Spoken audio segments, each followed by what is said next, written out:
Hello there, very good morning to you. Thank you so much for joining us. It is just 1 minute past 6 a.m. but just on time for AM Live this morning. I'm not alone, as you can see. She took a bit of a hiatus from AM Live, but today we're being joined by Africa and International Affairs editor Leila Mohammed, back to just discuss a number of issues. Quite interesting. We'll be discussing that in a moment. Leila, a very good morning to you. How are you this morning?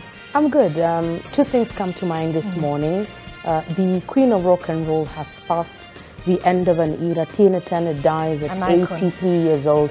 And American media is just abuzz with eulogizing this legend. Right. And Africa Union is turning 60, so that's an interesting thing that we can discuss this morning. A piece of good news. Yes. That's 6 decades down the line from OAU, that was the Organization of African Unity, to now the African Union. So there's a transition there. There's a lot of history, there's a lot of emotions around this, but I think African Union is ready now for the next 60 years. And I think we will be trying to dissect that, trying to look at the milestones, the misses, the hits, what is there, what is the possibility, and really the African agenda as a whole. Yes. So indeed we'll be looking forward to that conversation when we introduce our panelists this morning. But before that, with all the papers here, I'll be having a look at what's in the dailies in a moment, but also a couple of stories that will be forming the basis of our conversation. We'll begin with that. And Kenyans who default on repayment of the proposed affordable housing units along the 20 to 30-year repayment journey will be thrown out of the houses. Housing Principal Secretary Charles Hinga says one will need to pay at least 10% of the value of the house before setting foot in it. And TV's Brian Mushiri has more on that story. Last week or 2 weeks ago, Housing Principal Secretary Charles Hinga revealed that should one default on the payment of the housing unit, they will be compelled to vacate the unit. This notwithstanding the fact that one has to pay 10% of the value of the housing unit before setting foot in the house. The criteria for allocation, because I'm surprised nobody has asked, it is what we call first past the gate. What is first past the gate? One, you must have raised 10% deposit for that unit. Number two, there is, you must go to Boma Yangu and you must fill in. There's certain information that we need. And luckily with the e-citizen, I don't need to ask for your marriage certificate.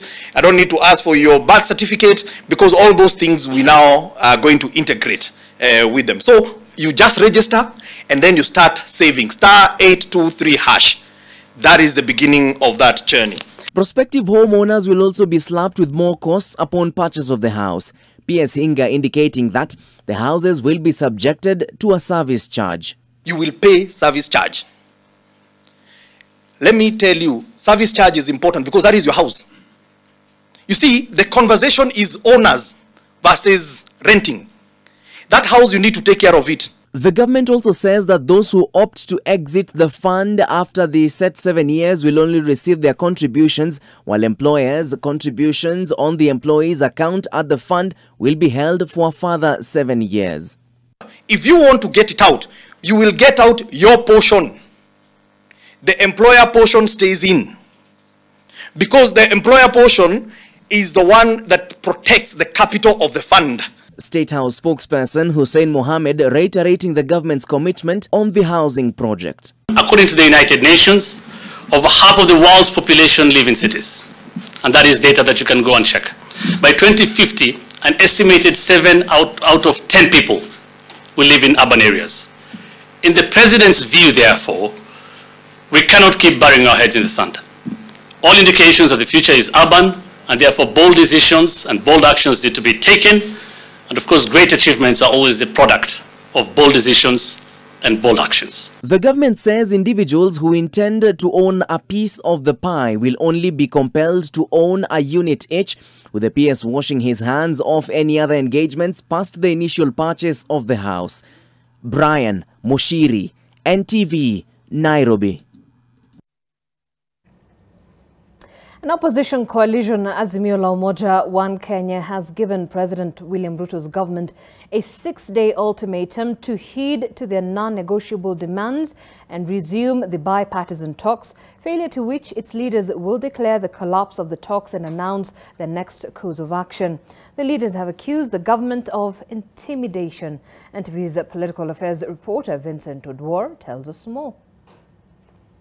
A day after the suspension of the talks to resolve the opposition grievances against President William Ruto's government, Azimio leader Raila Odinga presided over a meeting with their members in the talks. The Azimio leadership has maintained that for the bipartisan talks to resume, President Ruto's side must first heed to their essential demands, including stopping the attacks on the Jubilee Party. Kenya Kwanza could not commit to stop the invasion of Jubilee, preservation of the servers, interim measures at reduction of cost of unga, and suspension of the process of hiring new IEBC commissioners.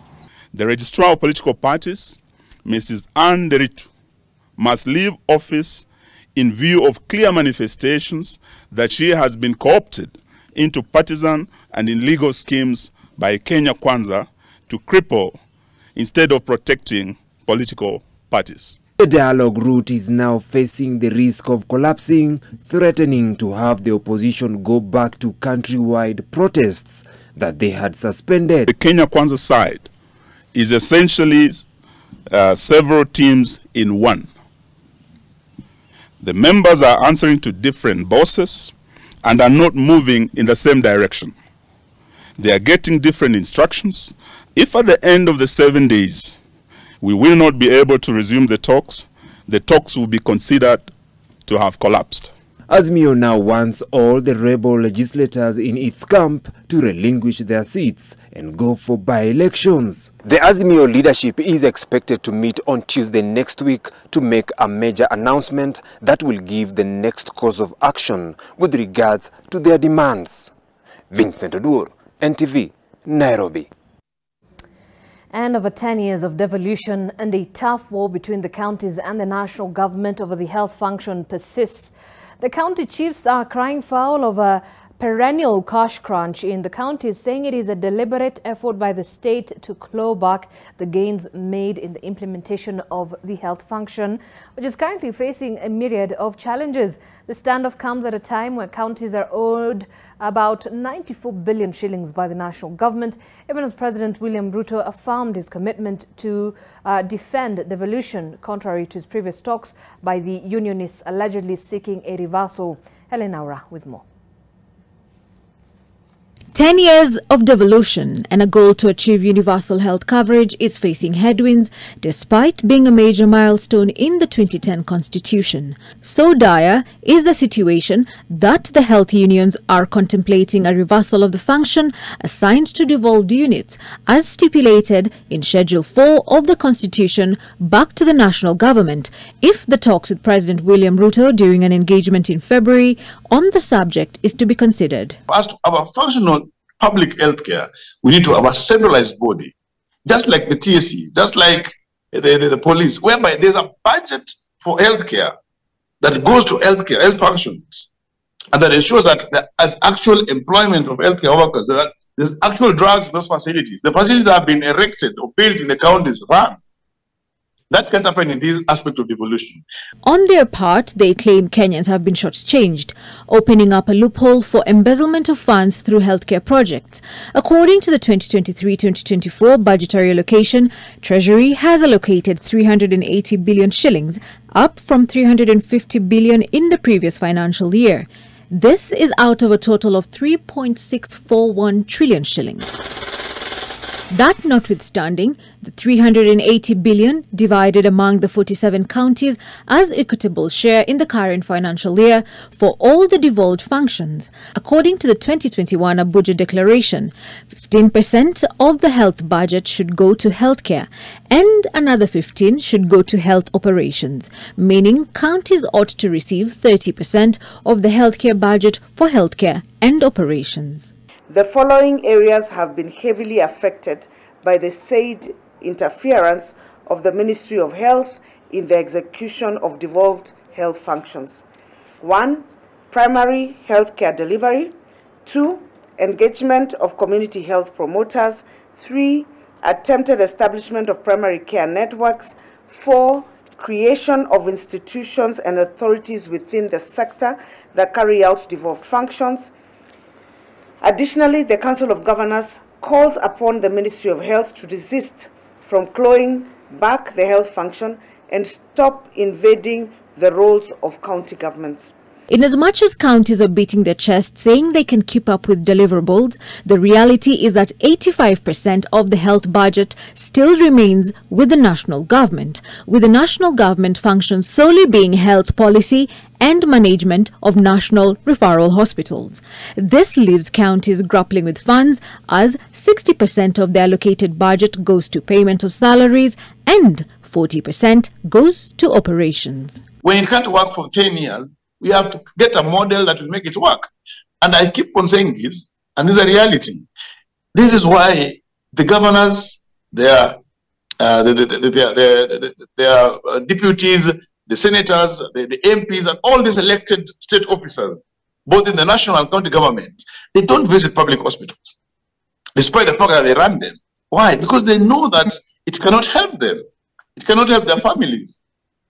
So why do you cling on it to run it when you cannot get services from it yourself? Most of the counties and our facilities have no drugs because we are stuck, because KEMSA, with what is happening there, does not have any supplies in stock. And therefore, we are also staring at a further crisis. Apart from having no monies, the counties have no drugs. We are turning to private sector. The unions are now calling on the standardization of healthcare across the country, a move which they believe will strengthen the healthcare system, as functions will be managed by a centralized healthcare system. Helen Aura, NTV. Meanwhile, police in Laikipia County have seized 23 pieces of elephant tusks with an estimated value of 11 million shillings. The tusks are said to have been transported from Churo in Baringo County and intercepted at Sipili Township. That's in Laikipia. Martin Mwangi reports. According to Laikipia Police Commander John Nyoike, the consignment weighing 114 kilograms and whose destination has not yet been established was about this Nissan Vanet and concealed inside maize stacks. A 43-year-old suspected smuggler who was allegedly preparing to hand them over to a buyer was also arrested. Matege's team, working on a tip-off information, were able to intercept a vehicle registration number KCC 591B Nissan Vanet at Mahiga area within Sipili in Kirema sub-county. After conducting search, it was established that the vehicle was carrying 23 pieces of ivory of various sizes. According to the authorities, at least 12 tuskers, including calves, are believed to have been killed by poachers for the pieces of ivory. They appear to be from calves, and these ones are from aged animals, elephants. As you can see, they are big in sizes, 23 in numbers, meaning around 12 elephants lost their lives. The Laikipia Police Boss says they are working with other security agencies from neighboring Baringo and Samburu counties to curb the menace. Martin Mwangi, NTV. And Uganda President Yoweri Museveni has demanded that Kenya hands over bandits from Kenya who allegedly killed 5 Ugandans in the volatile northeastern Karamoja region in March 2022. An executive order number 3 of 2023 issued on the 19th of May as a decree to stop illegal arms from entering Uganda. Museveni has also given Turkanas a 6-month ultimatum to leave the country or be expelled in totality from the country. NTV's Melita Oletenges has more. President Yoweri Kaguta Museveni has signed an executive order that seeks to compel Kenya to hand over Turkana herders accused of killing 3 Ugandan geologists for murder trial. In the 18-page order, Museveni says Kenya has 6 months to hand over the said criminals or Kenyan Turkanas will be expelled from Uganda permanently with their cattle. The order reads in part, and I quote, "I give the Turkana population 6 months to implement my directive. If, however, the issue of the guns illegally entering Uganda, the handover of the criminals who killed our geologists, or the use of traditional justice and the return of the stolen cattle are not resolved, I will have no alternative but to expel all the Kenyan Turkanas and their cattle, and they will never be allowed to re-enter Uganda with their cattle." He has also ordered that any Turkana pastoralist crossing to Uganda with a gun be charged with terrorism by a court-martial. 3 Ugandan geologists were murdered in Moroto on the Kenya-Uganda border in April 2022 by suspected Turkana pastoralists. Richard Kigwe, the lead geologist, and his colleague Charles Olweny, both from the Mineral and Energy Ministry, had travelled 490 kilometers from the capital Kampala to Moroto district alongside an intern identified as Edna Musime from Makerere University. Their translator reportedly tried to explain to the armed warriors about their mission in the area, but the warriors opened fire, killing all 5 in cold blood.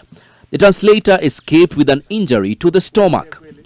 The directive by Museveni may strain Kenya-Uganda bilateral ties. Last month, a Uganda court jailed 32 Kenyans each for 20 years for being in possession of firearms. Melita Oletenges, NTV. All right, and that story by Melita Oletenges now takes us to our press review in just a moment. So, Leila, we'll take a look at what's been making headlines in our dailies this morning. Just very quickly before we enter into our conversation and introduce our panelists. So, this is something that has been a question of debate for quite some time in the country. Ruto housing plan, and this is what we have on the front page of Daily Nation. The good, the bad and ugly of this, the controversy surrounding this, real estate developers biggest winners as workers and employers to feel the pinch. This is President William Ruto's agenda. It is within the finance bill on this whole issue. There's a lot that is yet to be dissected on this, but I don't know what you feel about this, because Kenyans have diverse views on this whole housing plan issue. Zain, I think if we begin with just how the Daily Nation has done due diligence to this story, they've given us the good and the bad. And as much as there's a lot of good, the bad still seem to be what Kenyans are weighing at, and it's become more of an emotional issue rather than something many have put so much reason into. And the more the government tries to explain it, the more complicated it becomes. Correct. And the more Kenyans are really, really staying away from it and really not accepting it. So I don't know how the Ruto administration is going to change tact in terms of just reconfiguring communication around this housing, because as things are, the more they talk, it appears that the message really isn't getting home. Yeah. Perhaps whatever they intend for the message to be really is changing by the time it is arriving to Kenyans. What else do we have here? There's a story here. Salon visit ending in rape and murder of a university student. Life cut short. It's a story about a lady called Anne who was preparing to report back to university the next day. This was happening. She's from a family in Tharaka Nithi County. So it's a quite unfortunate story here. You can find that on the second page of the Daily Nation. And we'll not get much deeper into it. Also on the third page, I aim to motivate women, says Boda Boda grandma, you know. Interesting. This is how old is she? 62? She's 62. She's called Anna Nyaboke, who's seen it all. She's lived a life of hard knocks and is not afraid to roll down her sleeves and get her hands dirty in order to provide for herself and her loved ones. It's quite an inspirational kind of a story. Those are the stories we'd love to see. A 62-year-old Boda Boda rider? Why not? If she's fit, why not really go out there and do her due diligence to put food on the table? Indeed. Mother's Day celebration continuation. Then there is also this particular issue, Azimio threatening to quit talks if key concerns are not addressed. Yesterday we did see the leaders there in their press statement. They are saying that they're giving the government a 6-day ultimatum.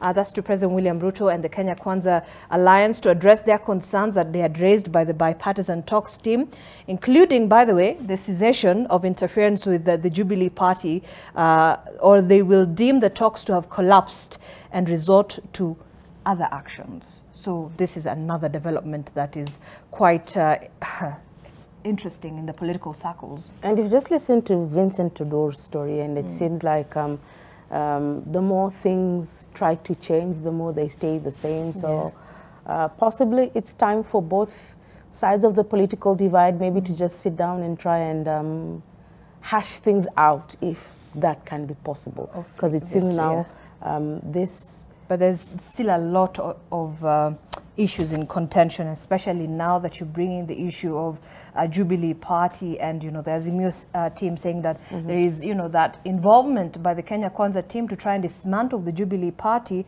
So this is, again, a new, you know, knock in this whole talks that, you know, we're trying to see if there's going to be bearing any fruit. Probably that's really what's rocking the boat inside the Azimio team. Correct. We'll see how that goes. And maybe finally, Raila's hidden hand in Oduol ouster bid. It's a story here by Rushdi Ouda and Kasi Madinasi.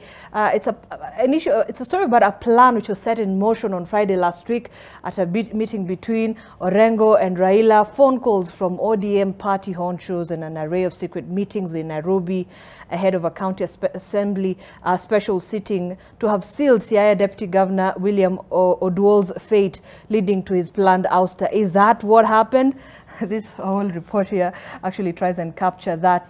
Odinga is said to be displeased with the bad press his home county had been receiving following the fallout. It's more of an in-depth kind of a story and analysis of exactly what transpired on the ouster of the Siaya Deputy Governor William Oduol, and really whose hand was in this whole issue. Is this a test of Raila's popularity within his home base? It could be actually. And is someone also trying to rock the boat in terms of seeing no peace where his votes lie, his influence lies? That is something we would perhaps be trying to see as well. So this is what we had on the full page of, on the front page of the Daily Nation, much more deeper analysis of the situation on the housing plan. And let me see what we have on Business Daily. U.S. graft shocker in new trade deals with Ruto. Public officials charged with corruption offenses stemming from American-funded projects and investments in Kenya will be removed from office as Washington adopts a carrot and stick approach in its trade and financing deals with President William Ruto's government. The U.S. making some public details of the trade deals it's been thrashing out with President Ruto, revealing priority areas for investment and commerce, and also showing measures that Americans will take to protect their billions from officials with itchy fingers. This I'm sure we're going to get into as well, you know, the issue of graft and how Big Brother deals with Africa in terms of when they give us something small, so they tend to dictate how these funds are going to be used. But then again, if you look at how Africa in general has dealt with corruption, then you get an understanding of how the Americans would be wary of where their money is going in terms of they're giving us billions of shillings to help ourselves. But unfortunately, in some instances, that money goes into people's pockets. And unfortunately, it's the same script in many African nations. Definitely. Right. All right. Let's see what else perhaps what we have on the sidelines of the Business Daily report as well. Kenya reveals 469 billion oil investment roadmap as well. Kenya would need at least that amount of money. That's 469 billion for commercial oil production in the Turkana wells if it's to realize its petrodollar dream amid the exits of exploration firms. This is after a 9-year wait. The country country now hopes to start large-scale production of between 80,000 and 120,000 barrels daily in 3 years, according to Energy Cabinet Secretary Davis Chirchir, who told yesterday the Senate that Kenya needs that amount of money to develop infrastructure at the South Lokichar Basin, which has estimated oil reserves of, listen to this, Leila, 504 million barrels before production starts. I don't know. Okay, I don't know if this is something we should be excited about as Kenyans. Honestly, I haven't read much about the oil reserves. We could be excited only if we look at how much the rest of Africa, which is possibly our competition base, produces. For example, are we in a regional sphere like what Nigeria is producing at the moment? Yeah. Uganda is also looking at oil and as well as down south in Angola. So possibly until we can able to see those numbers, 504 million barrels seems big, but then, yeah. All right. Let's see what we have on Taifa Leo. Huduma. This is another big issue, by the way. Mabilioni kuungua. So serikali itatumia mabilioni kuanzisha kitambulisho cha kidijitali cha kitaifa hata kabla ya kadi ya huduma namba iliyoanzishwa miaka 4 iliyopita kuanza kutumika, wakati ambao gharama ya juu ya maisha yamelemea mamilioni ya watu. Jana serikali ilitangaza kuwa Wakenya watakuwa na kitambulisho kipya cha kidijitali cha kitaifa kuanzia Septemba 16. Wow. So now we had the whole Huduma number issue, and now we are told that we're going to have another digital card that will be an identifier. I remember this administration was really against the Huduma number and the Huduma card as well. So I don't know what's different from what was there in the whole idea around the Huduma card. And it's quite unfortunate that we will be having all these so many cards as Kenyans, and we were hoping maybe they would bring it down to just one, and that one would be a significant part of who you are. But then let's see how government decides to go about it. To roll out this project. Will this be the next issue after the housing project? I will wait and see. Do you feel like the government's perhaps chewing more than it can handle at this point, because you have all these things that they're trying to manage by introducing this new digital card? You still have the housing issue that you have to settle, trying to convince Kenyans, and then you have billions that you still want to push into creating this. I don't know. Perhaps we'll be getting analysis from people who understand why the card issue might be important for Kenyans, I think, but we don't know yet. I think the president has a vision for Kenya, a very ambitious vision for Kenya. Let's see, 1 year down the line, how things will be. Correct. And finally, just on the front page of the East African, let me try and expand the paper. Kenya politics hurts common market dream. The latest spat with Uganda over milk exports lifts the veil on internal political intrigues that now threaten cross-border trade. Page 4 to 5 of the East African. This is our publication between the 20th and the 26th of May. It's a weekly publication of the East African. Well, this is one other story, and also Kenya and Uganda may jointly fund SGR project. I don't know if you've heard about that, Leila, and how that will work perhaps. I hope this time around Uganda doesn't exit mid conversation like they did the first time around. Right. This conversation, Kariakoo market. Yes. This was a big issue in Tanzania last week. Business owners were really skeptical about taxes and extra taxes and more taxes, and they were like, you know what, we can close our businesses for a week and then we see how government will behave. So it took a real big conversation with the country's administration to get back, and there's people are looking at it in terms of also the democratic space in Tanzania and how Samia Suluhu Hassan has really opened up the space for Tanzanians to be expressive of their feelings towards government. That's quite a different thing that they have witnessed. And so we have then Uganda, DR Congo in talks for free movement deal as well, as their President Museveni asking officials to stop asking for visas from Congolese citizens entering Uganda. And then also we'll be getting into that conversation as well. Sure. Free movement and trade as well and services across African nations. Something that we've been talking about. Are we And there the yet? free visa movement is also something Kenya is discussing with Somalia on a serious note. Yes. For both citizens from both countries to just travel across the borders with ease. And that brings the conversation around, is it time for Africa to really strictly start thinking about visa-free travel? Yeah. Are we there yet? Right. And finally, before I introduce my panelists, there's this story because we're going to get into it just briefly. It's on the Sudan civil war. Sudan's deadly war has offered criminals a gate pass to loot, a sign of developing lawlessness. Just last week, the UN said more than 17,000 tons of food stored in a World Food Program warehouse in Khartoum had been looted, costing the agency about $13 million. UN Secretary General Antonio Guterres condemning the incident, saying, and I quote, most, if not all, United Nations agencies and all our humanitarian partners have been impacted by the large-scale looting, end of quote.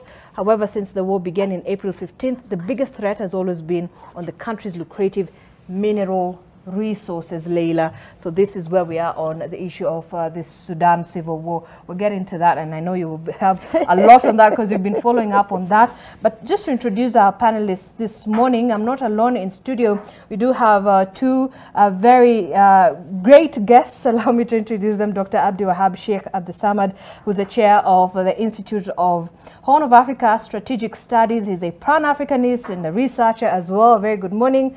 Good to see you, as well as Nasongo Muliro, who's a foreign policy and security expert at GLOSEPS, that's the Global Center for Policy and Strategy. A very good morning.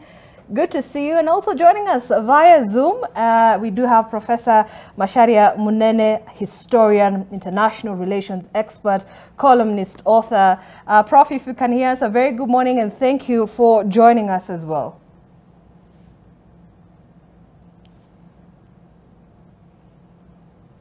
Pleased to be here. Good morning to all of you. Fantastic. Very good to see you. And I can tell you that perhaps you might have you must have been a professor to our panelists this morning at some point. So it's a pleasure to have you on board. So Leila, a lot to look forward to. Today we are commemorating 60 years of the African Union. And right. I think colloquially people will talk about today as Africa Day. The day we celebrate the continent, its achievements, its weaknesses, and where is the continent going forward in the next 60 years. Right. So, first, but when we had, like we began, I asked, we had first of all the OAU. The Organization of African Unity. And that changed to AU. Yes, the African Union. The African Union, about 20 years ago? Yes, it did. And I think more than just the name change, even their outlook on how to govern Africa with the new challenges that Africa is facing. There was a need for a revamping of an organization that for a long time seemed to be aloof with African issues at that time. Right. So, Dr. Abdi Wahab, when you're looking at the African Union today, 6 decades down the line from OAU to that transition AU, from your vantage point, your perspective, how do you think the AU has performed as a continental bloc? I think there's nothing much to celebrate as we speak right now. Let's go back to history. African interference started during the slavery time. Then when the slavery lost its own values, then they graduated into Berlin Conference of November 1884 up to February 1885. Fortunately, 60 years down the line, what I have seen today, Africa, it's only if I just mention few positive issues. I think there is no a single African state still under colony, and literacy is drastically, increased, and continental trade, market. Although, if you look at the trade within, European Union is almost 60%. The trade within Latin America is almost 48%. The trade within Asian countries within 50%. Compared to Africa, it's almost less than 15%. And that's, in fact, is an alarming rate. We are expecting by 60 years down the line, at least they can increase the trade within African society.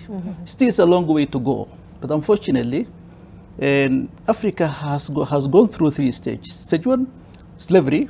Stage 2, Berlin Conference with the partition of Africa, Scrabble of Africa, which the European countries exploited, African countries. From there, now we are in a stage of the new colonialism. It's a well and life. A new Scrabble for Africa. Yes.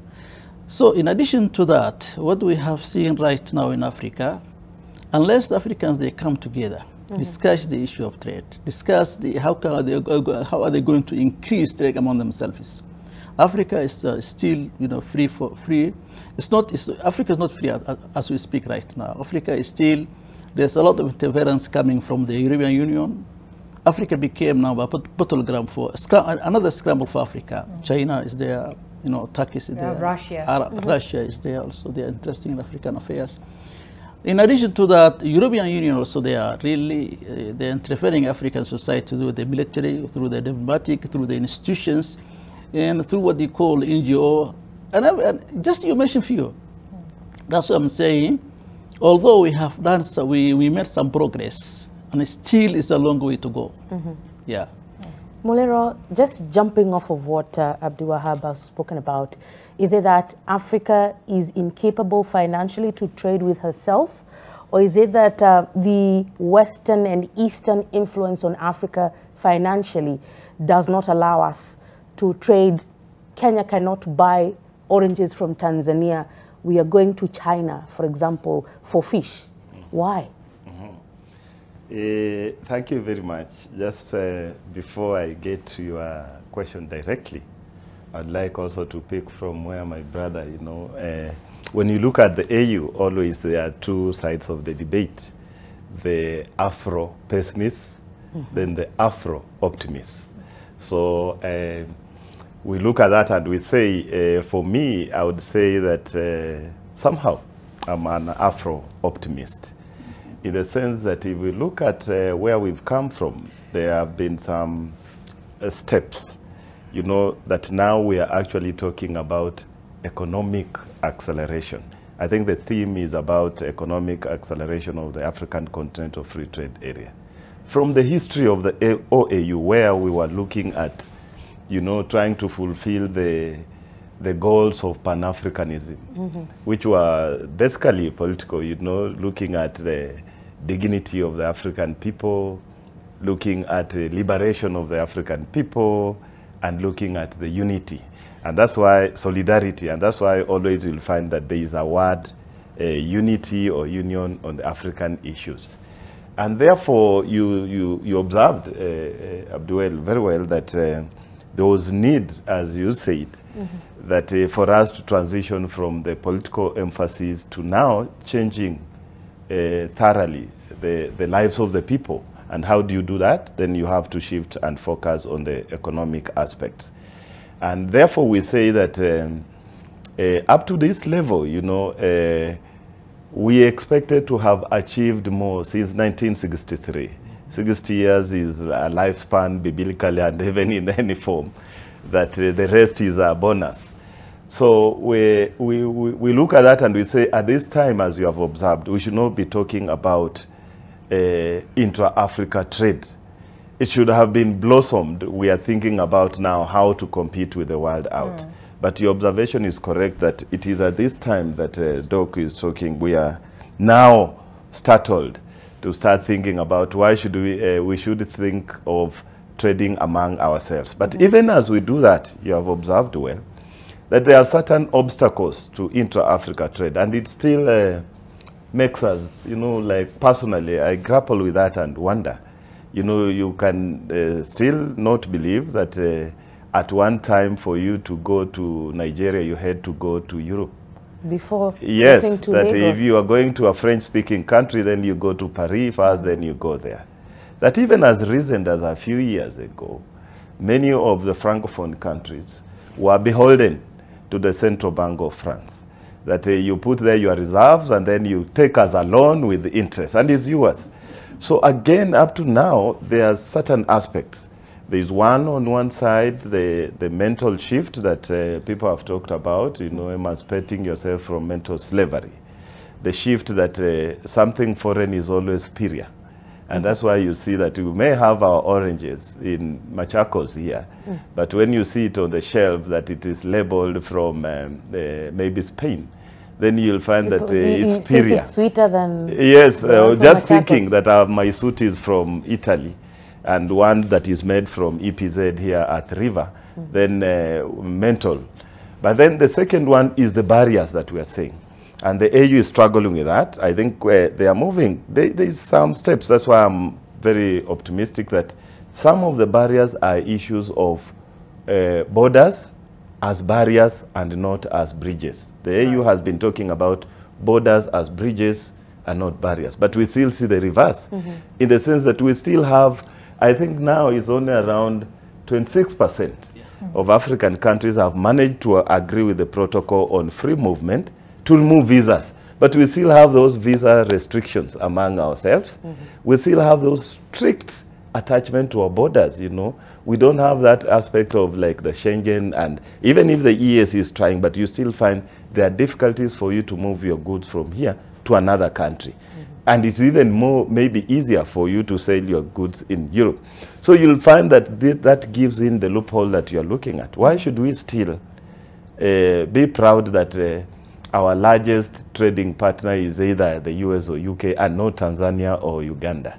So that is where lies the challenge. And I hope as we are thinking that we are shifting now, thinking about borderless Africa and trading more, accelerating the African Continental Free Trade Area, we should say we are moving towards a positive direction, although very late, but better late than never.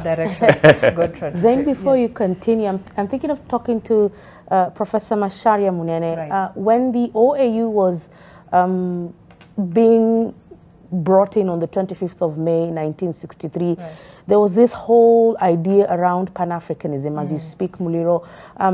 Professor Munene, at that time, those leaders in Africa, Kwame Nkrumah, Julius Nyerere, Jomo Kenyatta, at that time had a vision for Africa.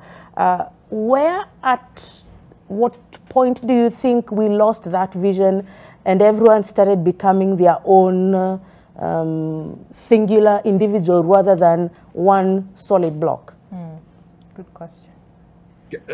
Thank you.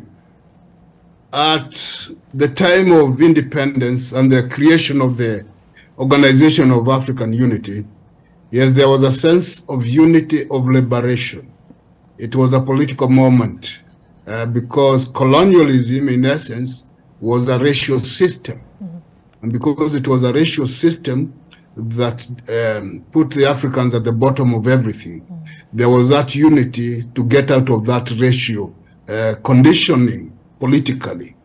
So Pan-Africanism was essentially that, all Africans uniting, wherever they are, to get rid of racial political control. And to do that, when they met at Addis Ababa to have that common agenda, it was very clear that those who are not yet liberated from racial political control were subject of more of additional pressure from those who have been liberated. There were debates as to what should be done because now that the Mzungu was officially away, then do they stick to some of the controls, some measures that have been put there for the interest of the colonial powers for the 60 or so years that they have been in control. And the realization was that to try and change a lot of things might bring more chaos than stability. And that explains the principle of non-interference in the internal affairs of a sister state. It became a cardinal point. And they said essentially no expansion of states and no contraction of states. And to ensure that then you have no interference in the management of the affairs of a sister republic. That did not apply to the remaining political colonial territories in Southern Africa, the Portuguese ones those became subject to continued pressure. Now, in that organization, there was also a feeling that there was no need for external interference, extra-continental pressures, or advice. The story is told that at the time it was being formed, President John F. Kennedy sent a goodwill message, which was a good thing to do, but he had a response from one of the leaders who pointed out that before you can give advice to the Africans, fix your own problem in the United States, where in Birmingham and other places, the black people are being mistreated. And so that the linkage between oppression in the Western Hemisphere or outside and the oppression in Africa were linked. In fact, there used to be that feeling that when Martin Luther King and Tom Mboya and Julius Kiano were discussing, they tended to think and believe that the struggle in Africa and in the United States were one and the same thing. It was essentially an anti-racial struggle. In that sense, then, there was no serious thought, except for a few countries, on structural changes. The structures of the colonial system were not addressed very well. And because of that, then it took another time before people could say, what is going on? Because people are happy to see a black face in the place where the governor used to be. But then after that, took a decade or so people to ask, why have things not changed? So that meant that there was an issue with the structure itself. So, Prof, thank you for that and laying for the foundation for this conversation. We have to take a short break here on AM Live. Talk to us. The hashtag we're using this morning, as always, MLive NTV at NTV Kenya. Zainab Ismail. You can also tweet at Leila Mohammed. We want to hear from you on what you think of the African agenda as we mark 60 years of the African Union. Stay with us. We're going to be back in a short while.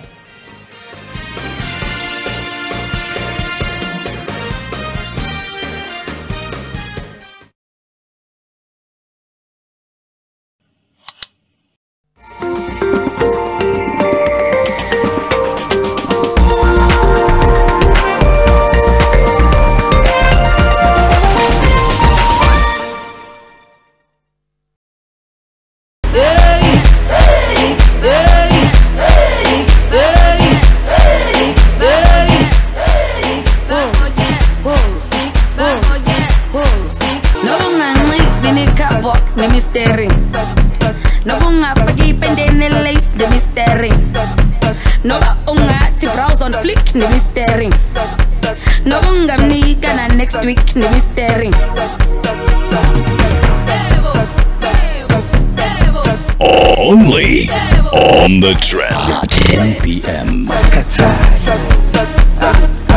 The Trend, in association with Spotify. Babe, have you heard Dance Holding by Uncle Jing Jong? But have you heard Have you heard?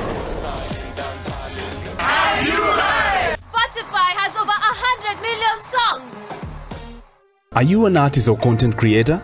Would you like to monetize your content and make passive income? Join us today on Skiza Nation by reaching out to us on our social media platforms or send us an email at skiza@ke.nationmedia.com or call us on 0719 038 575. Skiza Nation, supporting local talent. Okay, gosh, it is so small. We thought that it was a colobus monkey, but it's actually a bush baby. So, Eric, what exactly happened to it?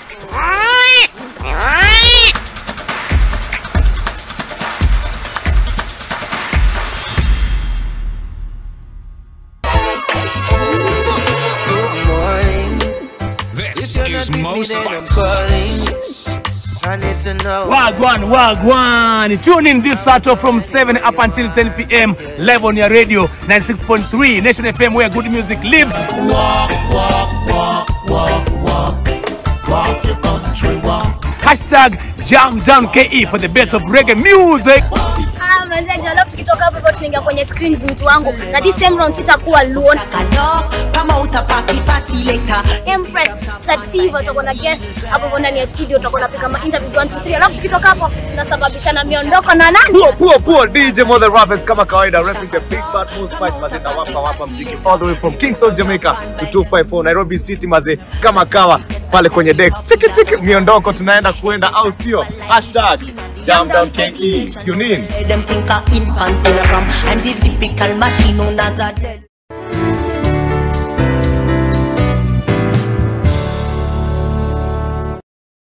Own your dream home for as low as 1.98 million Kenya shillings in Vipingo Kilifi. SMS Vipingo to 22365 or call us today on 0740 400 215. Terms and conditions apply.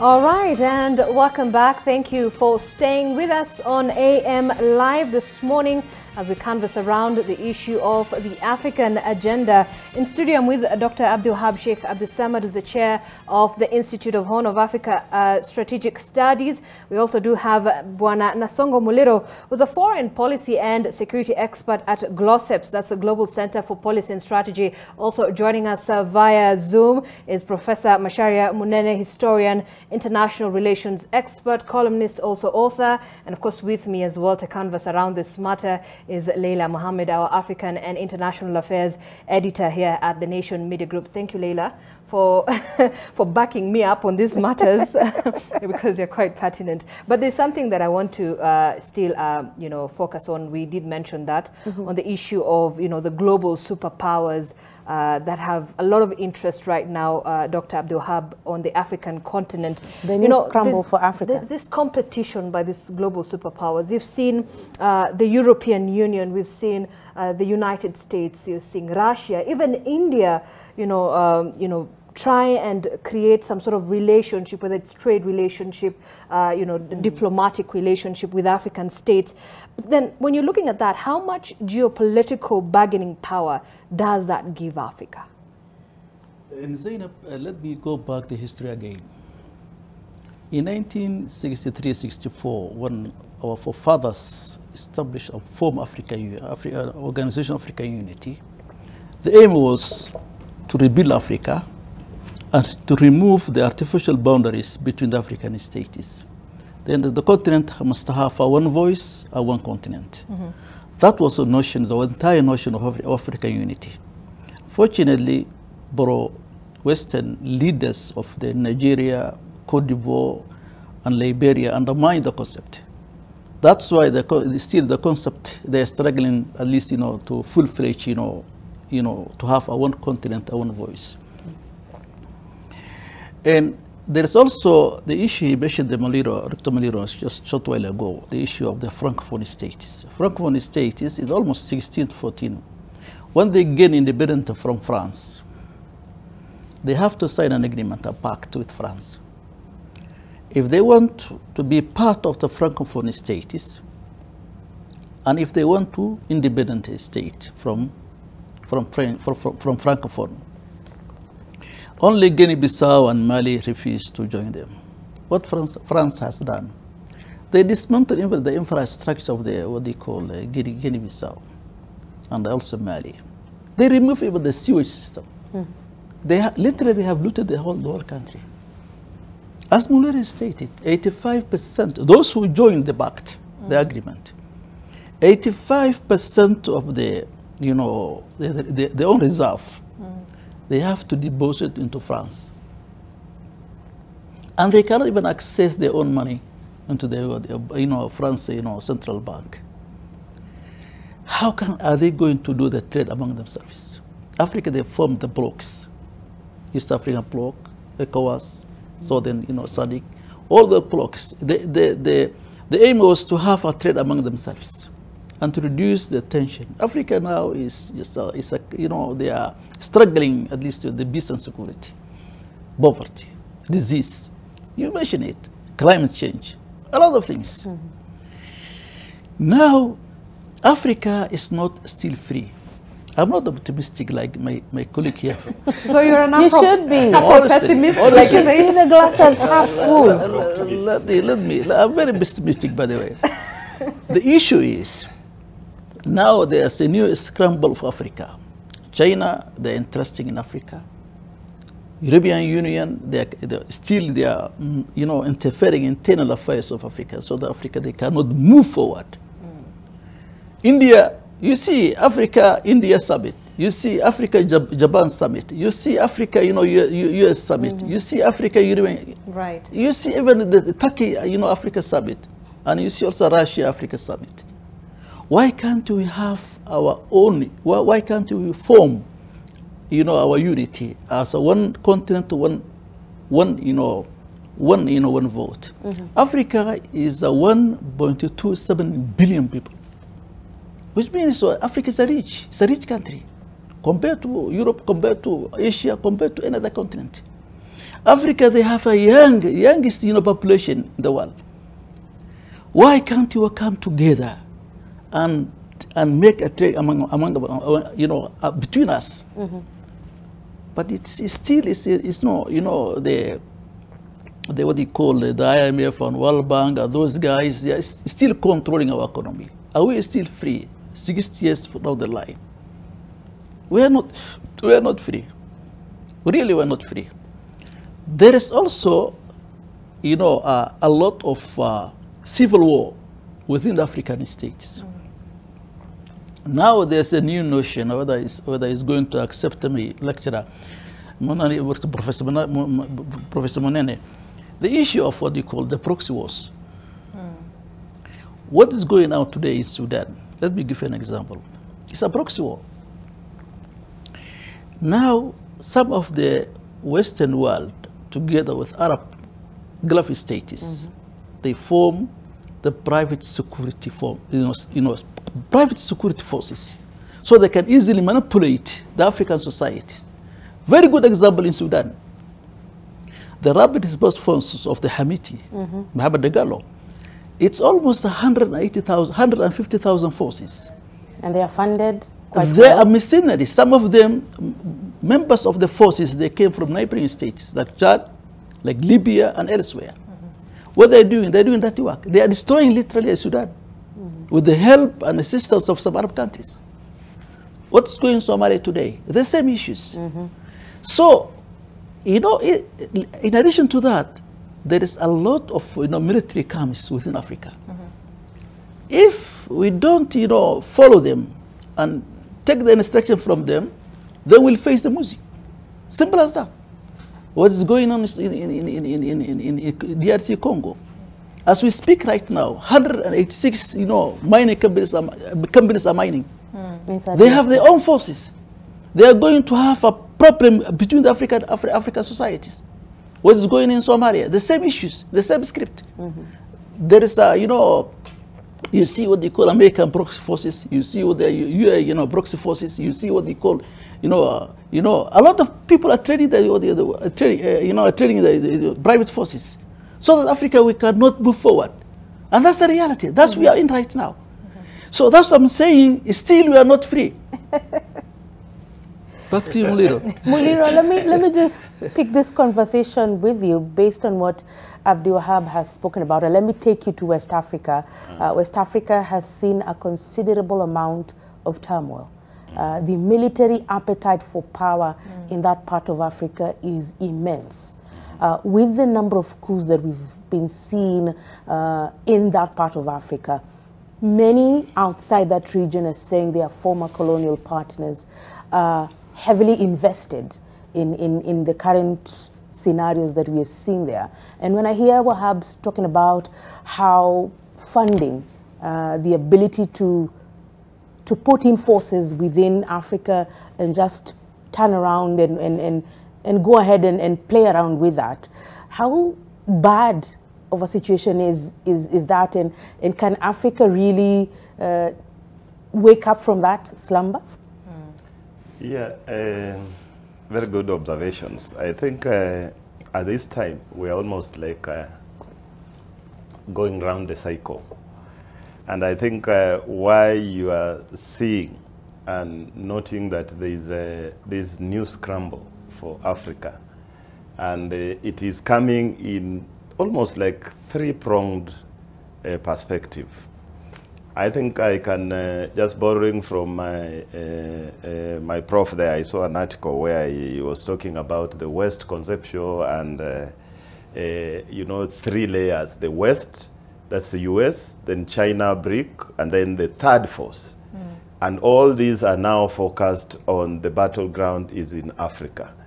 And now, unlike initially when we had the OAU and the intervention was barbaric and you could just come invade like the Italians in Ethiopia. Now, you know, the society is a bit civilized. Africa has also developed. So they have found other ways of interfering.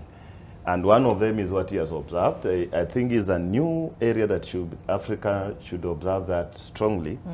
The use of private military security companies, we are calling them mercenaries, as a form of proxy wars in Africa.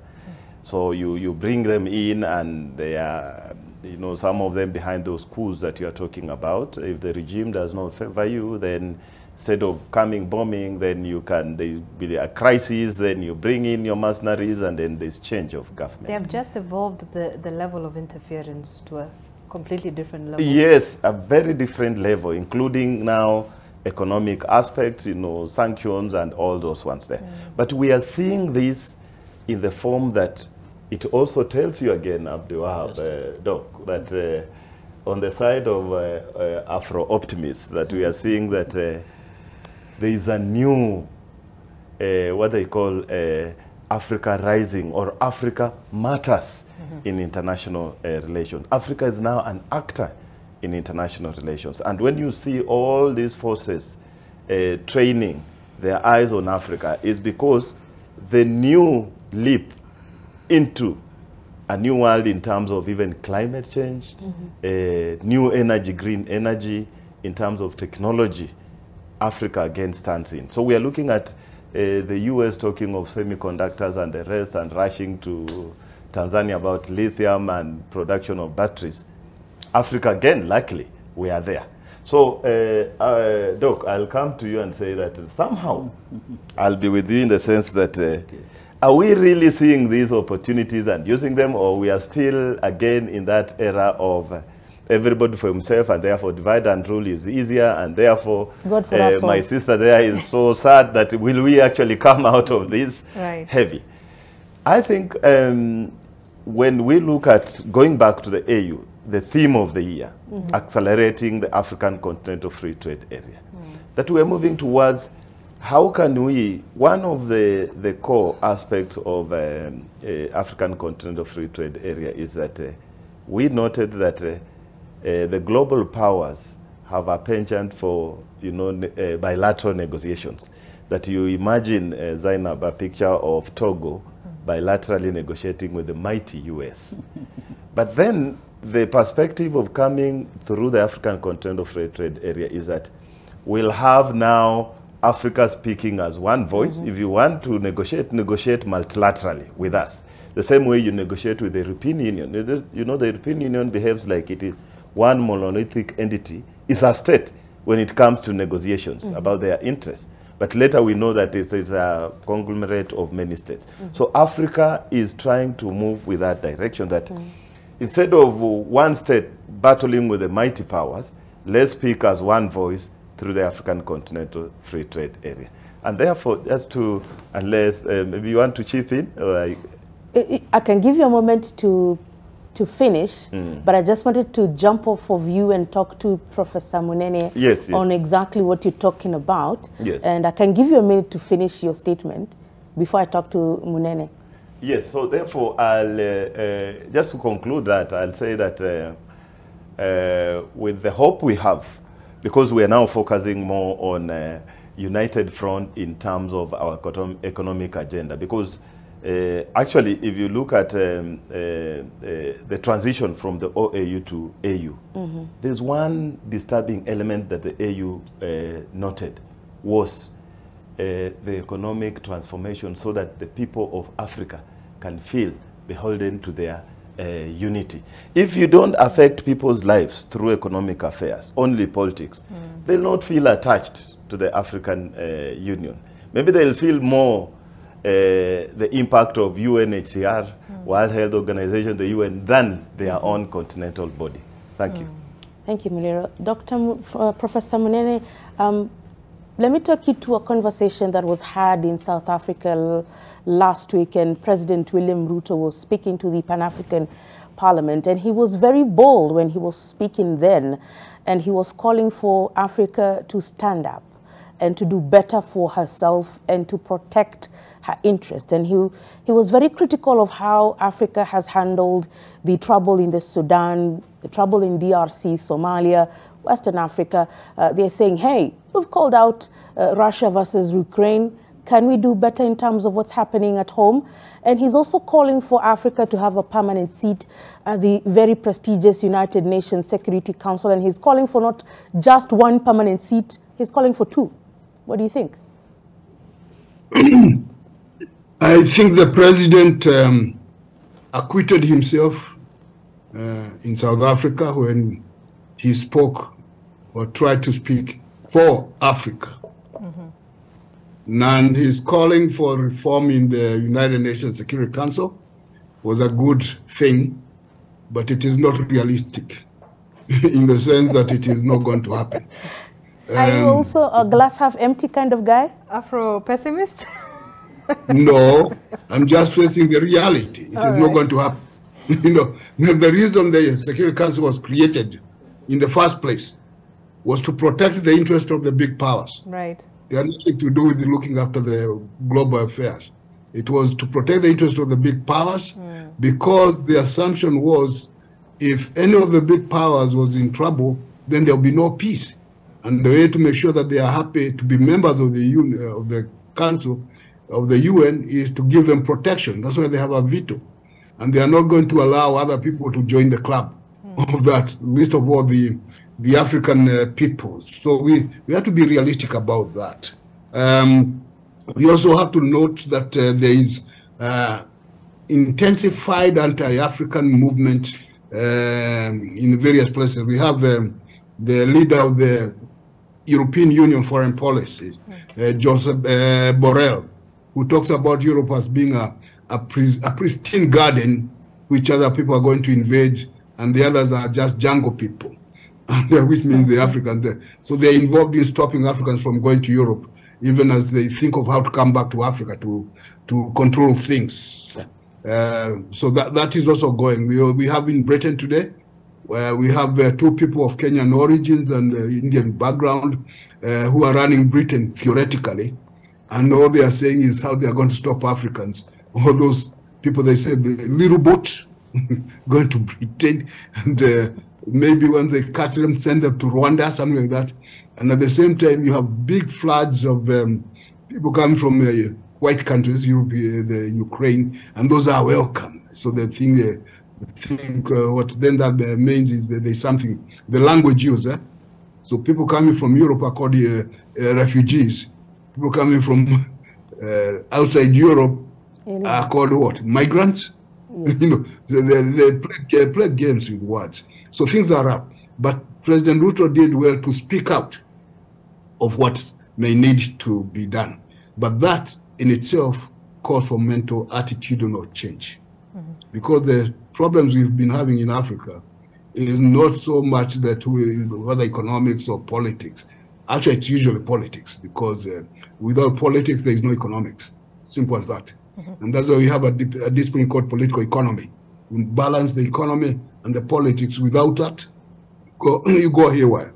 But the attitude is the main thing. And the struggle that has been going on from 1900 is who exactly interprets Africa, who decides what the African interests are, and who speaks for Africa.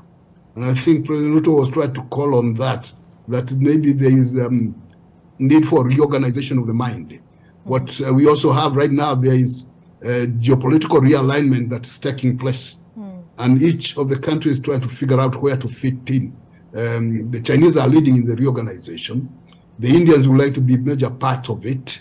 The Turks are struggling to get in, and the Japanese want to escape, or appear as if they want to escape the impression that they are proxies of the United States. And the question that comes in that, all that realignment, where do the Africans fit in? Particularly, where is Kenya in that? Which then brings back to can you get your house in order to be able to speak for others? So President Ruto's speech in South Africa was very good, and the calling for the reform, he's not the first to call for that. And I Prof, think something also said. It's interesting. He was actually very passionate as well to talk about the, his displeasure of the treatment of African heads of states, visiting, European states and, just the Western. He's unhappy about being carried in buses. Unhappy. Right. I mean, he talked about the issue of, during the buses late and then the funeral, 2 minutes. Being summoned. And taking photo being put in a bus. Yes. Right. Yeah, no, I think it was a good complaint, but it goes back to the African leaders themselves. First of all, it was the Japanese who came up with the idea of summoning Africans into summits, and then the others copied. It looked like a good idea. So every power that thinks that is a big power or aspiring to be a big power organizes a summit for Africans, and then they go instead of saying no. That kind of thing. So when he said that the next time you want to talk to Africans, talk to a few people who represent Africa. It's a good suggestion, but is it acceptable by the other Africans? We have that the division of the people who are beholden in their minds and attitude to Europe. Whether we like it or not, they are there. There was a story back in the late 50s. There was a bet between Kwame Nkrumah and Houphouët-Boigny as to which way to go. And they had a bet which nobody collected because Nkrumah was overthrown, but whether to stick on. And the bet was because there was a strong feeling. There were those African states that did not fight for independence, they were given. And since it was a gift, they were told now the condition for having this gift is this and this, and they said, yes, sir, yes, master. Yeah? And they were very happy about it. And so when we talk about neocolonialism in itself, it's because some of it, people really, the leaders who are put there, wanted to be that way. There were other places where it was a struggle and people died because they wanted to be free from that entrapment. That's the reason Lumumba was killed, because he said that the resources of Congo should be used by the Congolese and in the Congolese interest, which appeared to be a threat. So who is it that decides for the African peoples? It's a constant struggle. We also have to realize that when you say you want to be united and struggle to decide for yourself, the enemy, the predators, are watching, and they are usually better resources than you are. And they're in the business of manufacturing chaos. When you seem to be doing very well, they manufacture chaos. And when they manufacture chaos, you find yourself going now begging them to help you. Okay. So without realizing that, then we are going not very far. So there's some things we can do, and we should be struggling to do it, but we know what the risks are. Others, we also have to admit that our own leaders have some attitudinal problem in their minds. Okay. Quite an analysis, but as you pick up on what he has said, Africa is also sort of connected to the outside world in terms of the migrant crisis. Africa has seen a significant number of our young people struggle to get into Europe, America, Asia, the Arab world, and there's a huge brain drain. Many of our young people are the best of minds, are leaving Africa, going into the other parts of the world. Africa is being left unmanned, unattended to, and this is all boiling down to an economic crisis. How can Africa, again, wake up from this slumber. Leila, let me share with you a very, disturbing story. The Ghanaian doctors in Los Angeles today, in America, San Francisco, are more than Ghanaian doctors in Ghana, within Ghana. Yes. The Nigerian doctors in New York are more than Nigerian doctors in Nigeria. Africa, the biggest problem we have, Africa is a rich country, but they don't have a managers. Who is going to manage the resources in Africa? We have a leadership crisis. Literally, our leaders are thieves. Honestly speaking, let me straightforward. They fail to manage our resources. They are looting our resources left, right, and center. That's why Africa is so poor. Corruption is the biggest problem in Africa as we speak. Let me give an example in Afghanistan. When Americans, they went to Afghanistan, they stayed there for almost 20 years. They spent trillions of dollars. They lost thousands of soldiers in Afghanistan. 20 years later, they replaced Taliban with Taliban. Do you know why? The reason why, Americans, they train almost 300,000 of Afghanistans, but they are corrupt. They are selling, they have a latest, military hardware, but they are corrupt. Corruption has cost Afghanistan, nothing else. The same in Lebanon. Africa, the biggest problem is corruption. Anyone, if you want to be a rich, go to public sector, not the private sector, go to public sector. In a span of 5 years, you are rich, you are done. Africa is a rich. African Development Bank, for another good example. 60% of African Development Bank owned by the foreigners, Americans, Japanese, Chinese.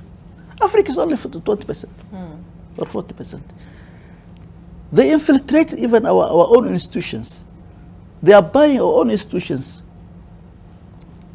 African Union is a toothless. Let me give you another example in Sudan. Toothless. Certainly does not. Let me finish. I'm going to conclude. Correct. Sudanese crisis. Who's mediating now? Saudi Arabia. Where is the notion of? But IGAD was the first to reach out. Let me finish. As we speak right now, all the generals are in Saudi Arabia, in Riyadh, mediating by the Saudi king. What is the notion of African solution of African problems? African solution of African problems, that notion is already, is gone, is dead. African Union, they have been in Somalia for 15 years. And they are not, 22,000 African peacekeeping force, together with 20,000 Somali army forces, plus regional member states forces and American proxy forces and UAE proxy forces, almost put together 100,000, failed to defeat a 15,000, village boys, ragtag militia for 15 years. Who is going to accept that one? Your kid of 3 will not accept. Why is the notion of African problems, African solution of African problems, buried in Mogadishu? ECOWAS, they have gone to West Africa. Specifically, they went to, Sierra Leone and Liberia. In a span of three years, they fixed Africa's problems. Today, both in Liberia and Sierra Leone, they have a functioning institution, they have a functioning government. Sudan, if African Union failed to intervene, one thing I can tell you, that Ethiopia will collapse, Chad will collapse, South Sudan will collapse, even Egypt will collapse. It will affect all the neighboring, Libya will collapse also. It will affect all the neighboring states. What we have seen in Sudan, it's a proxy war. Americans are there, Russians are there, Arab countries are there, everybody is there. All right. And they're going to, literally they're going to destroy that country. Literally, they're going to destroy it. I hear you, and Yes. I think we need to take a break, Yes, Zain. indeed. And you're so emotional about Africa, but we will begin this conversation from a different angle when we come back, Zain, after this short break. All right, indeed. We're going to be back. Talk to us. The hashtag is AM Live NTV. Stay with us.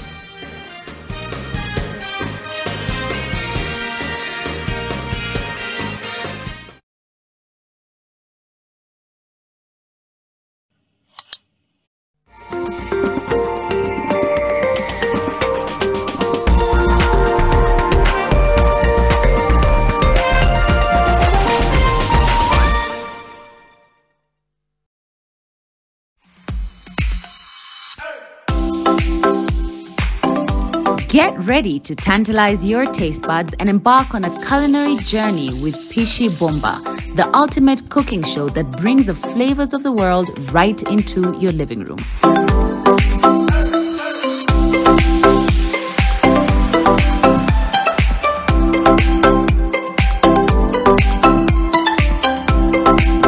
Tune in this Sunday at 6:30 p.m. with me, Claire Karatu, for a mouth-watering adventure. Pishi Bomba in association with Coca-Cola. Make your mealtime more magical. Buy any participating pack. Check under the cap to get your code and stand a chance to win free food shopping for a year, plus millions in instant cash, airtime and shopping vouchers. Systemic lupus erythematosus is an autoimmune disease which affects the whole body. So your body's immune system actually produces antibodies. So instead of these antibodies helping your body to fight infections, they actually fight your own tissues. With lupus, I also got diagnosed with fibromyalgia, and when I had breathing problems and pain, it ended up being something called fibrosis. When you are in this pain or when you are down, you literally can't tell what it is.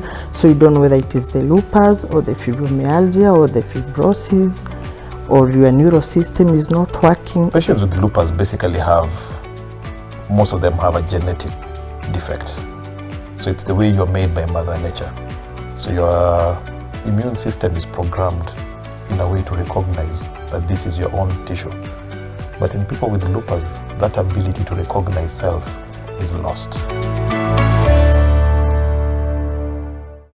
To protect our family from germs that cause illness when it's cold, we use Dettol soap. Dettol soap with germ defense gives you protection. When it's cold, germs are transferred in different ways, and Dettol soap's germ defense protects you from up to 100 illness-causing germs. Be Dettol sure. We came to ball. Let's get straight to it. Ready for whatever. We gon' ride. Line 'em up. Let's go toe to toe. Tell 'em pick a side. Put in work. We don't play no games. Watch it running high. Savage mode. We gon' keep it G. Yeah, you know the vibe. When it's meal time, who gon' tell my dogs we can't eat? Oh yeah. I'm a threat. Get the Ballin' Twister box for only $7.50. NBA, KFC, balling all day. Ready to showcase your football talent? The wait is over. Safaricom Chapa Dimba is back. Bigger, bolder, and better. Safaricom is on the hunt for the next big footballing sensation. Register your team. Visit chapadimba.safaricom.co.ke and you too can be the next football star. Cheza kama wewe.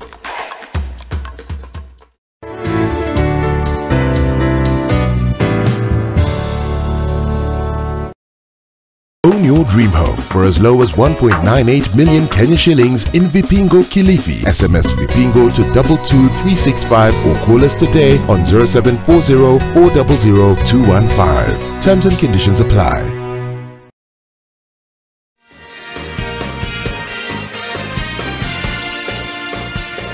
All right, welcome back to the program. You're watching AM Live on NTV as we converse around these issues of African matters. We say that Africans' solutions are found by Africans. African problems have African solutions. And I bring it back to Yes. African solutions to Africa, exactly. Ndindi Nyoro always speaks about we are Africans and we are about Africa. Right. Africa is our business. It is our business. But then again, when we talk about the African Union, Professor Munene has been very critical of how AU has handled African problems, and he actually called them toothless.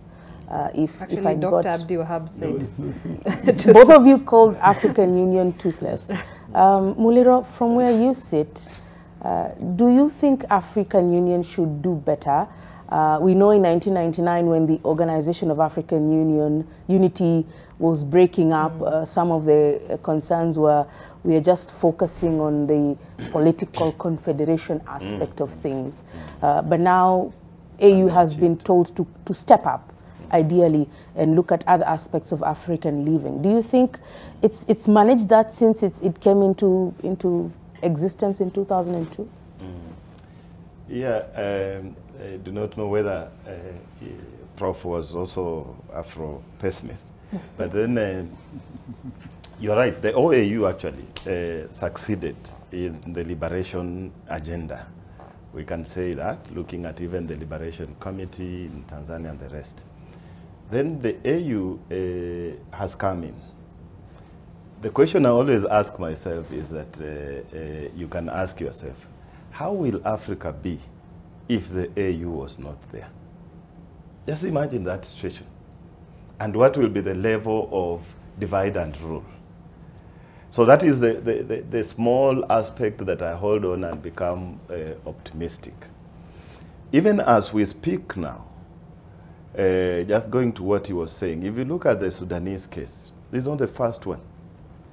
That the challenges of the AU might not be the organization itself, but it might be the units, the states that create it. In this sense that, why should the two leaders subject themselves, and you observed very well, subject themselves to a process led by US and the Saudi Arabs. Arabia. When IGAD had moved there earlier and offered itself, it tells you two things. That one, they are going to report to their own sponsors. It actually reveals that the conflict is a proxy war. Of course. And it is only the sponsors who can stop or continue the conflict. So they cannot subject themselves to the African mechanisms. They know their sponsors. They don't have the resources there in that case. You look at Mali, the biggest, people call it the biggest shame on the African continent, that Nigeria had even offered, ECOWAS to go and intervene. But what do they say? We don't want. At the end, we saw them lining up at the airport and cheering the few young people from France who had come in and saying, you have come in to save us. I saw it in your media here. And down the line, the French people failed. AFISMA was actually, it had a process within Mali. We look at Libya. There was the African Union roadmap to peace in Libya. In fact, they had even negotiated with Gaddafi to have a peaceful exit. And we are told that he had accepted, I think, maybe to go to Mauritania or Senegal, one of the... But what happened? The global powers were focused on regime change. And even when Thabo Mbeki and his team, the panel of the wise, the African panel of the wise, went to Tripoli, yes, sir. What were they told? They were told that we cannot assure you of your safety. Don't move further. So again, you see that power there. So when we look at those elements, we ask ourselves, is it the AU that is toothless or is being fought by even their own people who formed it there in that case there? We go back to even financing the AU last week, because this process has been like a week of celebrations, culminating to May 25th, which is the African Day, as you mentioned earlier. The AU has been discussing mostly the issue of financing, because we keep on saying that if you read very many books on the AU, why it has failed, the strongest point, including the others coming in, is always lack of finance. So people will tell you, we do not have finances, how can we stand on our own? But Africa is rich. Is Africa, yes, that's the question. Africa is Africa rich. poor? is Africa also lagging behind in their subscription to the other international bodies? Why do they not contribute to their own country? So the AU has, actually they have come up with a consensus paper on financing where they are talking about predictable, adequate and sustainable financing of the AU. Yeah. Remember, at the end of the day, we are also members of the United Nations. Mm-hmm. And the UN has the primary responsibility for international peace and security, maintenance. The regional bodies are only subordinating, helping. When it comes to Africa, it looks like it is our problem, so we must plead with the UN to come and help. That should not be the case.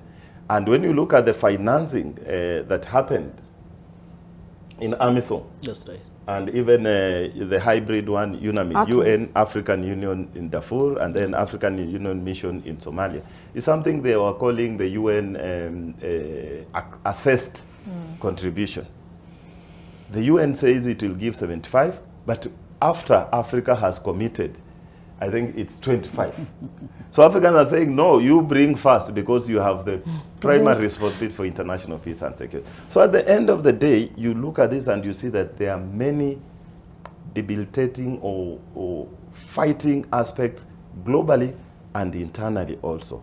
We are divided ourselves.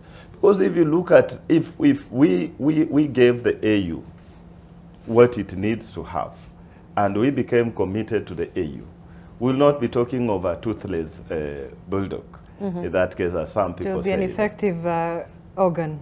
Yes, it will be effective. But it is by design we are ourselves almost making it fail. In fact, just to mention what you said about the president, I agree with Prof that some time back, we spent time at the UN as junior scholars, looking at its working. And everywhere we were told 65% of the agenda of the UN is Africa. And somebody told us, you see that house there? There are so many articles and books and suggestions on how to reform the UN Security Council. So he's right, it's not the first time the president is mentioned. There have been talks. Even at one time now, they almost agreed and said, now Africa, we want you to bring, I think, 2. We want you, Latin America, to bring 2. We want you, Asia, to add 1. And somebody said it was done by design because now we had Egypt, South Africa, and I think Libya could not, Nigeria could not agree. Argentina and Brazil could not. Japan and India. So they reveled in that because they fuel the same. It was designed to fail. So these reforms, it is good that the president talks about it. We should talk, raise it and show that it is the most undemocratic. But the bottom line is that we shouldn't belabor so much about the UN. I think we should belabor so much about the African Union. Right. The UN was formed by the people who won the World War. They were grouped together, as Prof said, and they said, okay, let us formalize something, kama chama, so that in case somebody attacks us, then we can have collective response. Why can't we have that energy on reforming our own African Union to a level that now the UN will sit up and say, we have a partner we can listen to. Right. Thank you. Professor Munene, Zain, sorry. Building up on what Muliro is talking about of looking inwards and how Africa can become a global player.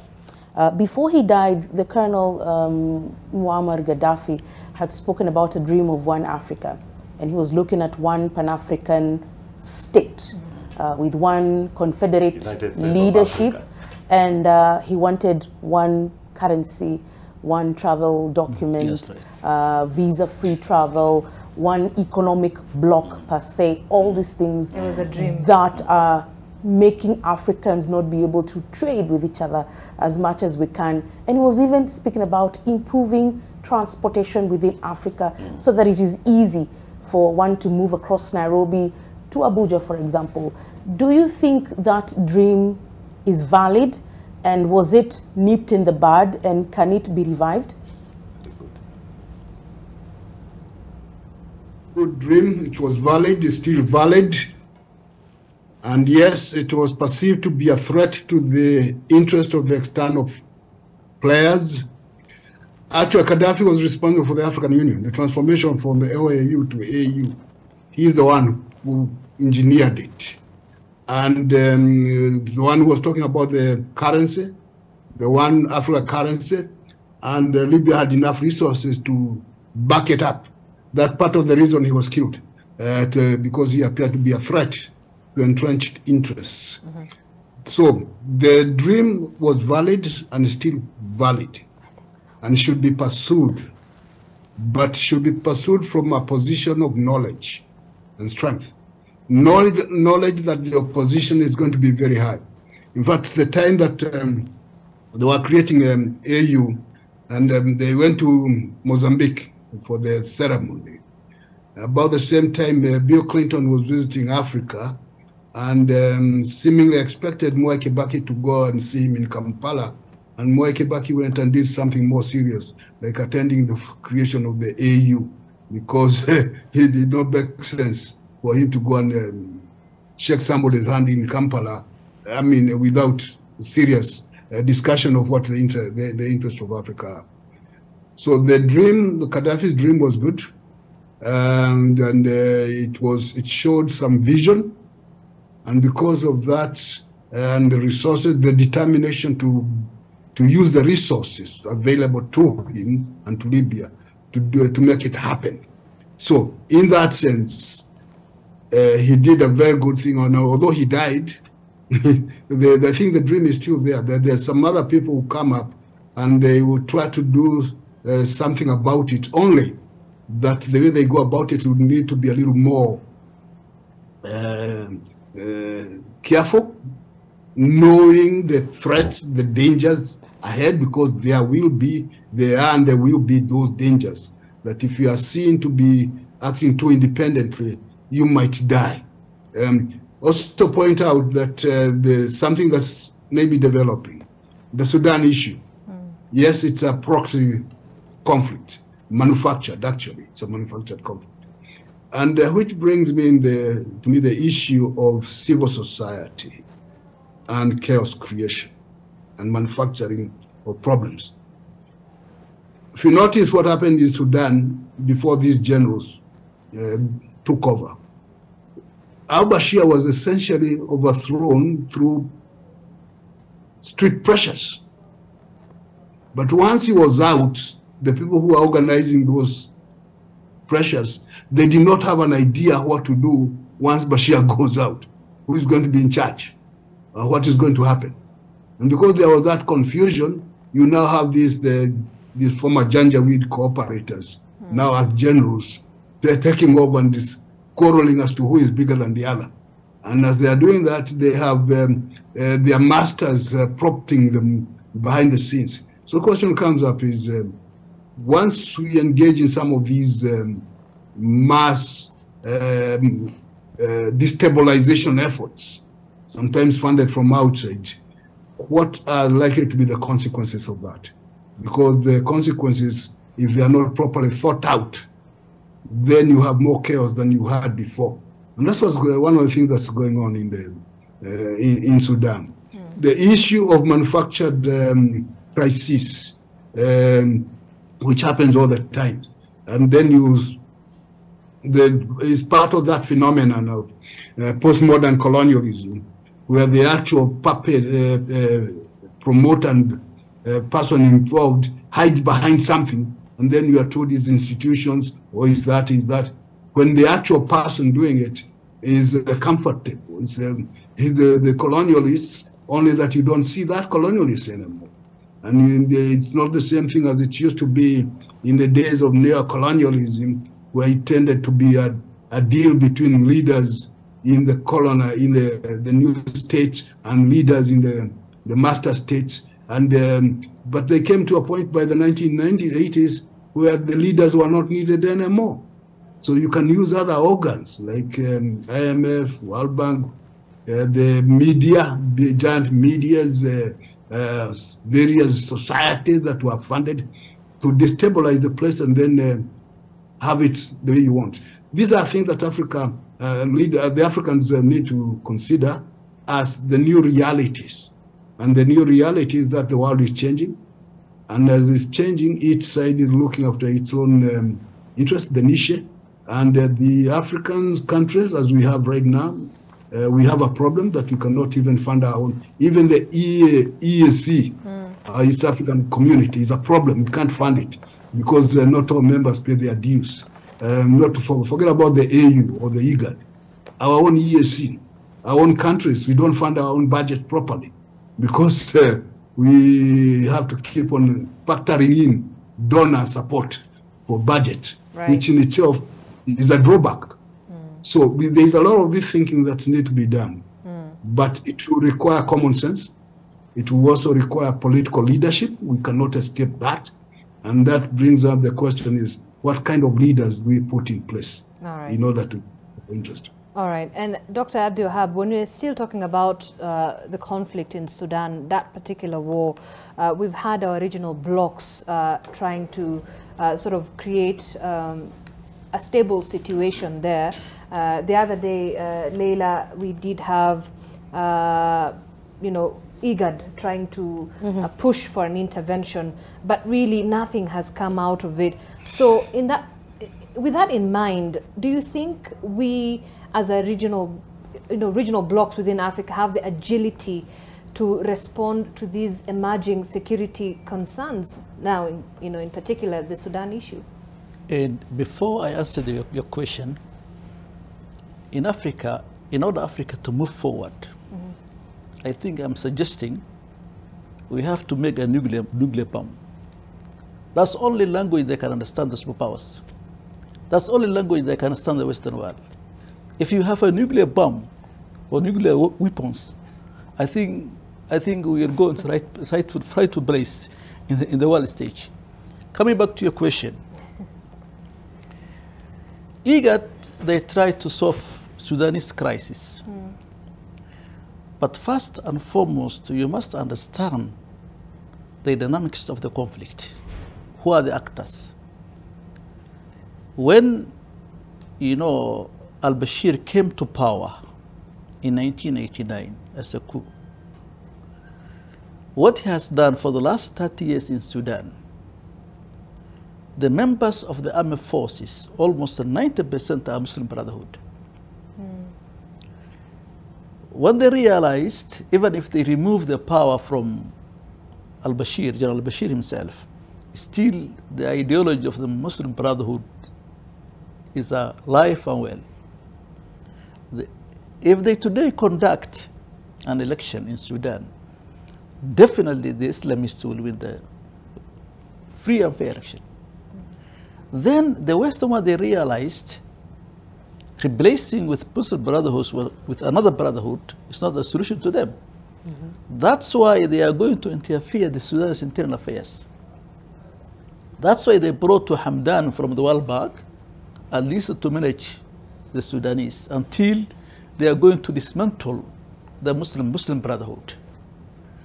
From there, Hamiti, Mohammed Dagalo Hamiti, the semi-literate, a journal, they were grooming that guy right from the beginning, so that they are going to destroy the Sudan if the Western world doesn't, see the preferred candidate, then Sudan will go. Let Sudan go, go into civil war, either my way or the highway. Right. That's the reality. So what happened after that? The Dagalo and his militia and his mercenaries, which almost well trained, proxy forces, trained by the what do you call the Arab states, which answerable to them. They use the same forces in Yemen. They use the same forces in Libya. So this is a gun for hires. You can hire them, and they can do the dirty work for you. And that's the reality. So now, 50% of the forces, those proxy forces, are foreigners. They came from neighboring states, as far as Niger, Mali, Chad, even South Sudan, even some of them are from Ethiopia. So even the people of Sudan, they're asking, these forces, are they Sudanese? That's why you must understand the internal conflict of Sudan. If you don't, that's how things are. For instance, they were using to destroy the army forces, and also, you know, the army, they are ready to transfer the power into civilian, peaceful transfer of the civilian. But the Western world, they don't want it. Do you know why? The parties on the ground, most of them, they're Islamist. They want to win the election, so they don't want it. So they have to delay. Initial agreement was within a span of 2 years. Those Muhammad Hamiti forces to be part of the national army, to be integrated into the national army. Right. Yes, Hamiti refused. He wants a 10-year He wants 10 years. period. Do you know what 10 years? They are going to delay it. It's a delaying tactic. Now they're destroying the country because Sudan is a rich country. It's the third largest country in Africa. It's a rich country. They're destroying the Sudan. There's a gold there. You mentioned it. Everything is there. And Sudan, one of the richest country in Africa, in terms of agriculture, in terms of minerals, in terms of the water resources, and everything is there. It's just a paradise, and they're going to destroy it. And that's the reality. The reality is, IGAD member states, some of them, they're part of the problem. They're part of the problem because they are the interest party. They cannot mediate. They don't have, what they call a moral ground to mediate between the two journalists. Egypt, they are siding with military. Some neighboring states, they are siding with what they call the Hamiti because of their own interest. There's a lot of conflict of interest. What does this mean for the region? It's a disaster. Disaster, I'm telling you. They are going to destroy Sudan. From Sudan, Chad will collapse. Then from Chad, Ethiopia will collapse. It's a fragile state. South Sudan is also struggling. You have Eritrea. I'm telling you, Eritrea, then we'll go to Egypt. And it will affect even Israel, to be honest with you. Even if Egypt, collapse, Israel will exist there. They will not be there. So IGAD member states, they have no capacity and moral ground to mediate the two journalists. And that's the reality of the ground. Muliro, if I may just interject and ask you to step in at this moment because we're running out of time. We're about 6 weeks into this conflict. Over 500,000 people are displaced within Sudan. More than 100,000 have escaped into the neighboring countries. Chad is really facing, feeling the crunch of this crisis, and about 1,000 people are dead. How then do we look at this conversation in terms of where William Ruto now says the two generals need to stop this nonsense? And yeah, adding to that, I mean, the refugee problem sort of creating an imbalance in the domestic, a domestic imbalance in these particular states like Eritrea and Chad and Egypt, in those countries that, are involved. Very good. That's right. It was mentioned earlier that Sudan conflict was manufactured, and I agree with that, something manufactured. And then another thing also is that it is driven from outside by the fact that when you look at those who instigated the coup, the two do not have capacity. That's true. You ask yourself, what is the end point of this coup? They do not know. That's right. So it tells you that they were just pushed to do that, and then now they don't know the end point. And then the other one is that there is a very heavy, as Dr. Sheikh has observed here, external involvement. I think we talked about this here. The Sudan issue is so frustrating on NTV here some time back, and we say they are around 3 layers: the external, the US, and the rest. Then the regional states that you are saying are also interested. And then inside the state itself, there is fragility, there is division. Remember, the larger Sudan had its own long-time crisis, It was split. Now we have South Sudan and the Sudan. So that tells you that that fragility, there is a heavy flow of arms within that state there, Leila, in Sudan. So it tells you that the Sudan issue is almost the normal script that is running at this time. That the external powers are looking at ways of how do we access the resources that are in African states without, now that Africa has woken up and they are very good in bargaining for the resources, what do we do? And I think Prof also identified, what's the role of the people we call popular revolution or the civil society? I do not want to condemn them, but what's their role? For example, in Sudan, there was a particular lady, the one who chanted for days on end. Yes. People are looking for her now to give courage to the Sudanese people. Yes. She's nowhere. But will she be capable? Because just like the two generals, the way the president said they should stop the nonsense, they know that. Do they even have the, you ask yourself, what is the end point of this coup? They don't know, because they are listening to those who pushed them. And all these things we are calling popular uprising, Arab Spring and the rest, yes. I think it was well observed that what is the role of the civil society? In foreign policy, we always say that when you move to a new country as an ambassador, the first contact point that you can use is look for the civil society, because they'll be your ambassadors within their own state.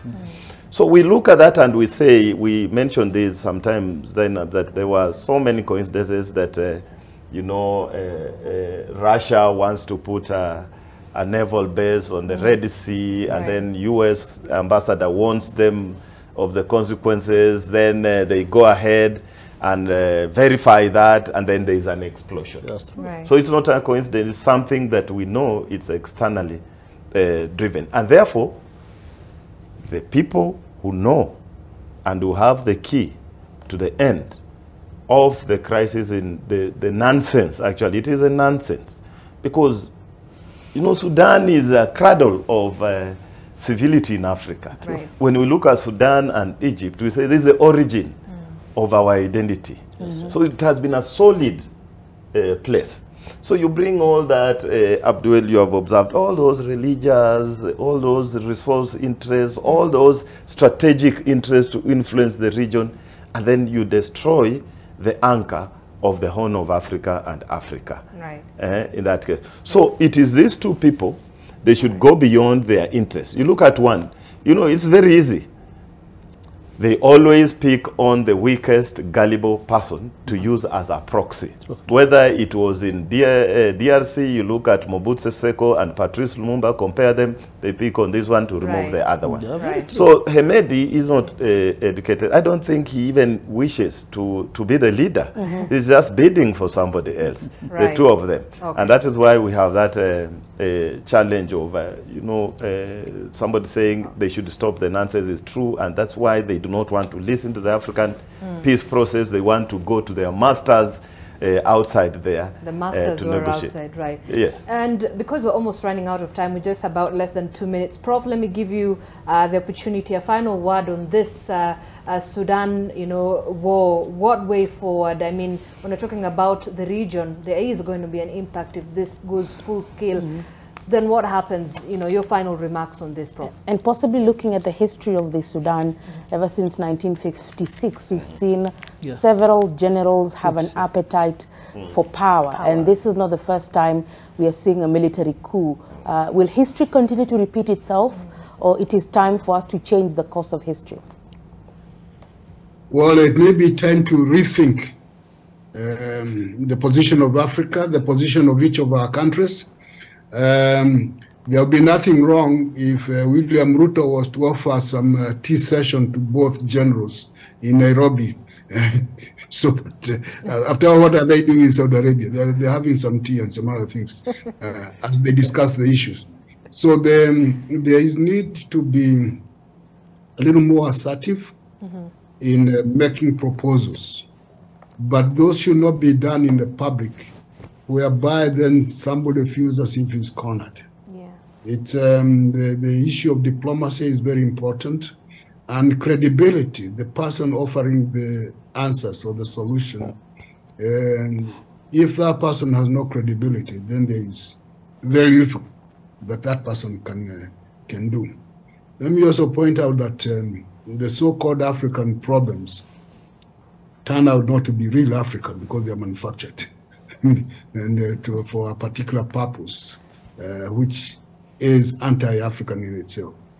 The realization that this happens on a regular basis and that to do what we are saying in order to free Africa will require determination, but most important, will require a lot of knowledge, a lot of critical thinking, and to stop the habit that we have as Africans of outsourcing our thinking.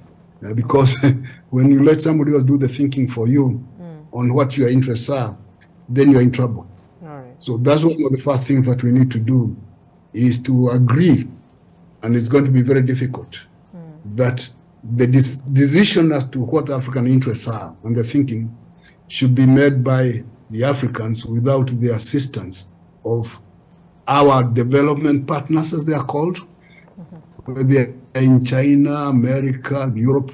They are very good in whatever they do, but we do not need in order to decide which way the way forward. So we need to be clear on that. All right. Thank you very much, Professor. African solutions to African problems that, according to the three gentlemen, are manufactured.